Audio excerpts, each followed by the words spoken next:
কবিতাৰ শিৰোনাম কবিতা আৰু কবি।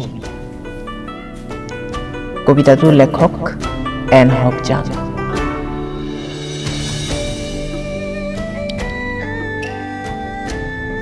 পাঠকৰ দৃষ্টি আছে বাবেই শব্দবোৰ গাভৰু হয়।